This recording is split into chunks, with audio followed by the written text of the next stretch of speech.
कि आपका air ambulance जो है वो दुर्घटनाग्रस्त हो गया, जो रांची से दिल्ली के लिए रवाना हुआ था। रडार से गायब हुआ, उसके बाद वो दुर्घटनाग्रस्त हो गया। ये सब घटना जब हुई है तो लग रहा है कि थोड़ा डर देखिए वगैरह? वो तो हर एक आम जनता भी डर जाएगा जब ऐसी घटनाएं होती है, तो पर हम तो ट्रेन से जाते हैं। ट्रेन से चलते हैं आप? जी। क्यों? ट्रेन से ही हमको सहूलियत लगता है। फ्लाइट से नहीं? नहीं, फ्लाइट से नहीं। और प्रत्येक जितने भी एयरलाइंस हैं उन सभी को निर्देश देने चाहिए, आदेश देने चाहिए कि जब तक या आपका प्लेन सही तरीके से ठीक नहीं है तो उसे आप उतारें ना, मतलब कि उड़ाएं ना।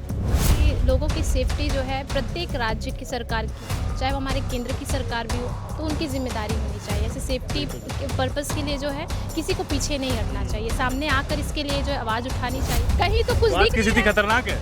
बिल्कुल खतरनाक है। आप जाइए, हम एमजीएम अस्पताल ही अगर हम चल जाते हैं, आप वहाँ देखिए। मैं गई थी, अचानक एक पीड़ित को लेके गई। विधानसभा का बजट सत्र चल रहा है, बजट भी पेश हुआ है, लेकिन कल जो घटना घटी है उसने पूरे झारखंड को झकझोर कर रख दिया है।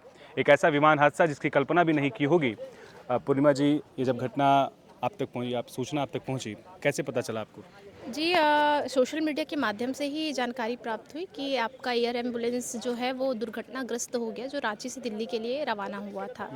रडार से गायब हुआ, उसके बाद वो दुर्घटनाग्रस्त हो गया। मैं तो यही कहना चाहूँगी कि ईश्वर उनके परिवार को यह असहनीय पीड़ा जो है सहन करने की शक्ति प्रदान करे, और सभी दिवंगत आत्माओं को जो है वो ईश्वर अपने श्री चरणों में स्थान दे। इस तरह की जो घटनाएं हो रही हैं, पूर्णिमा जी, आप भी ट्रैवल करती हैं जी। By plane. आखिरी बार कब आपने सफ़र किया था फ्लाइट से? आखिरी बार तो हमको याद नहीं हमने कब किया था।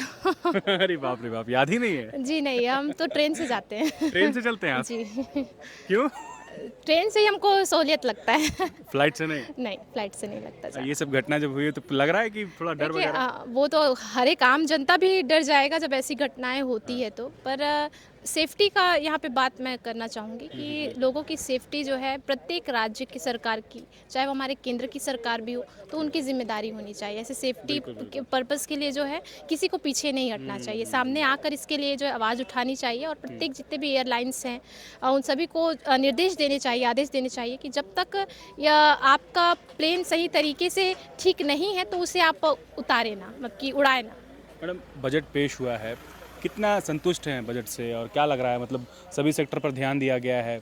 देखिए बजट तो मेरे अनुसार बजट ऐसा होना चाहिए जो आपके हर वर्ग को सशक्त करने वाला बजट हो। पर मुझे तो सिर्फ ये बजट सिर्फ आंकड़े जो है उसको संतुलित करने वाला जो बजट लगा। जो आंकड़ों का ही जो है इन्होंने खेल किया है कि उस समय आंकड़े थे 1,36,000 करोड़, अब वो आंकड़े बढ़ा दिए गए हैं। तो बस मैं सरकार से ये जानना चाहती हूँ, चलिए ठीक है आपने बजट पेश किया, इतना लंबा बजट पेश किया है, पर जो पहले का जो बजट आपने पेश किया था, क्या उसका जो पूरा 100% जो राशि था उसे आपने खर्च किया है? खर्च किया है तो मीडिया से साझा कीजिए, आप जनमानस से साझा कीजिए कि वो खर्च कहाँ हुए। पहले तो सरकार को ये बताना चाहिए, और उसके बाद बजट जो है आप बजट ऐसा पेश करिए ना जो सबके लिए काम है। ज़रूरी नहीं सिर्फ बड़ा बजट पेश करेंगे तो सब वाहवाही करेंगे, वाह कितना बड़ा बजट दिया है। आप छोटा भी बजट पेश करेंगे पर वो धरातल पर उतरना चाहिए। आपको क्या लग रहा है इस बार जो बजट में है, किस किस सेक्टर में ध्यान नहीं दिया गया है, या फिर लग रहा है कि हाँ इस पे ज़्यादा फोकस करना चाहिए था? मुझे तो एसटी एससी ओबीसी समाज जो है उन पर उस विभाग पर फोकस कम किया गया, ऐसा मुझे नज़र आ रहा है। क्योंकि उस समय मैं जब माननीय वित्त मंत्री जी का जब मैं सुन रही थी, तो मुझे उनके लिए कुछ विशेष नहीं लगा। उन्होंने ठीक है महिलाओं के लिए ब्रेस्ट कैंसर के लिए उन्होंने सभी जनों के सभी सदर अस्पतालों में एक व्यवस्था स्थापित करने की बात की है, जो मैंने अपने शून्यकाल के माध्यम से माननीय स्वास्थ्य मंत्री के समक्ष भी रखा था मैंने। तो वो तो मुझे अच्छा लगा, पर क्या ये सभी चीज़ें धरातल पर उतरती है? क्योंकि सदर हॉस्पिटल में तो अभी तक ब्लड सेपरेशन मशीन ही नहीं लगा हुआ है, उसकी मांग हमने कर रखी है। तो जब वो मशीन ही नहीं लगा है, फिर आप बोलते हैं और चीज़ें व्यवस्थित करेंगे, तो कहाँ है ये सारी चीज़ें? अखबारों के माध्यम से हमें पता चलता है कि स्कूल की स्थिति क्या है, अखबारों के माध्यम से पता चलता है कि स्वास्थ्य की स्थिति क्या है। तो ये सभी स्थिति तो अभी खतरनाक है। कहीं तो कुछ स्वास्थ्य दिख की नहीं स्थिति रहा है। खतरनाक है? बिल्कुल खतरनाक है। आप जाइए, हम एमजीएम अस्पताल ही अगर हम चल जाते हैं, आप वहाँ देखिए। मैं गई थी, अचानक एक पीड़ित को लेके गई थी, दुर्घटना हो गया था उनका रास्ते में, उनको लेकर मैं पहुँची थी।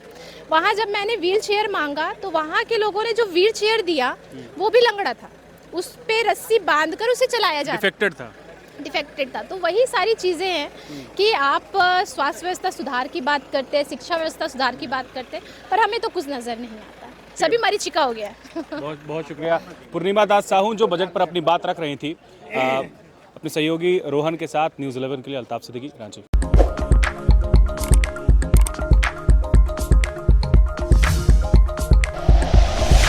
Like and share videos, subscribe करें हमारा चैनल और प्रेस करें बेल आइकॉन। न्यूज़ 11 भारत, सच है तो दिखेगा।